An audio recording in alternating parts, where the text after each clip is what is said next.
It was pretty fun at first, being able to watch Pipe on the puppy cam whilst we were out. But it stopped being fun when I realised it wasn't just the dog Tom was keeping tabs on. The camera was for the dog, and the dog alone. The fact is, Belle could have just as easily caught me having a private conversation. Maybe she did. I even thought he had access to my laptop, after he pretty much threatened that private photos on there, photos that he had taken, would easily fall into the wrong hands. I don't recall making any such threat. Now, if I did mention the photos, it would have been for Belle's own protection. I know I was always on at her about installing security updates on her laptop, but again, not for my benefit. So when I found those tiny cameras in the house, I felt sick. Because I didn't know how long they'd been up there, or how many more there were. And I finally thought I was free of him, but he could never let me go. It was only ever about keeping Belle safe. I was her husband, and I realize it might sound a little old-fashioned, but, well, I saw that as my responsibility. And it was a responsibility I took seriously. Still can't wrap my head around all those cameras he had.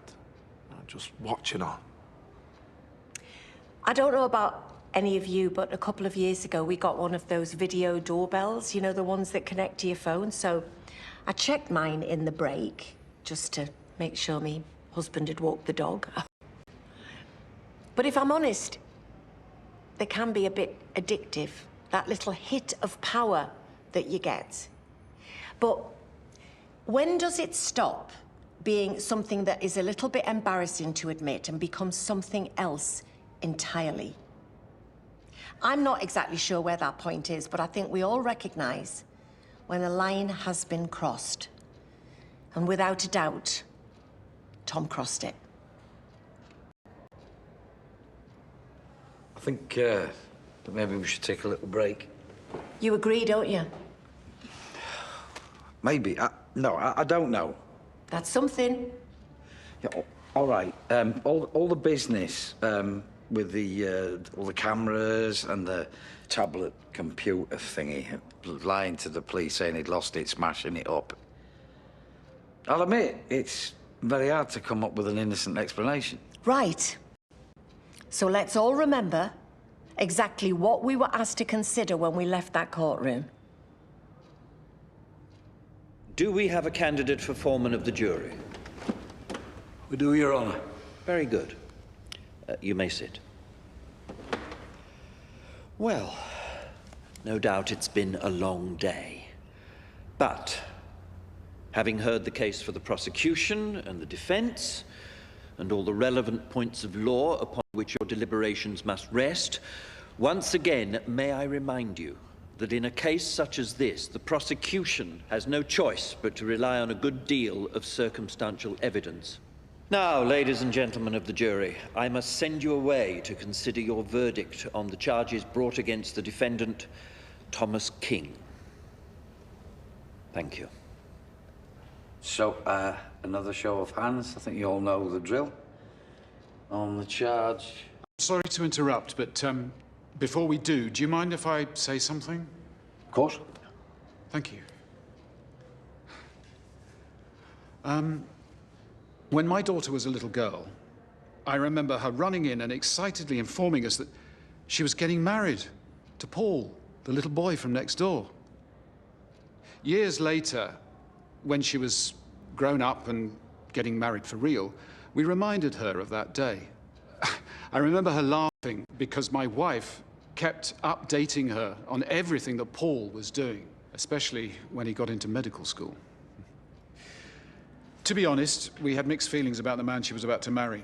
He had children from a previous relationship, and he was always hopping from one business venture to another. As for Paul, the little boy from next door, he was now a consultant hematologist with a wife and 3 lovely children of his own. Anyway, I'm very happy to tell you that my daughter and her husband recently celebrated their 25th wedding anniversary. As for the little boy she married in our back garden all those years ago, he's now in prison, serving a life sentence for stabbing and killing the mother of his children. Now, I don't know what happened. I don't think we ever will. She never She never got the chance to tell her story. Or if she did, no one listened. We only met her a couple of times. The first time, she was pregnant with her first child. Everyone said that she was the sort of person, you know, who glowed. She lit up a room. But that day, she had this look in her eyes that we just couldn't explain. Then, years later, we bumped into them again. She still had that same look in her eyes. But this time, there was something else. It was like that light that everyone had seen before had just gone, disappeared.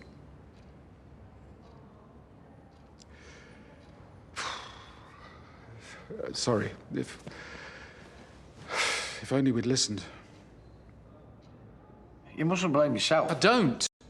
I blame the man who murdered her. I mean, I can't deny it still haunts me. So when I saw that same look in Belle's eyes in the court, I can only imagine how it could have ended.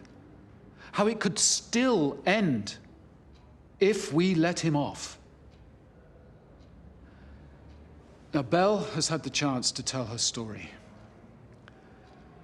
Let's make sure we've listened.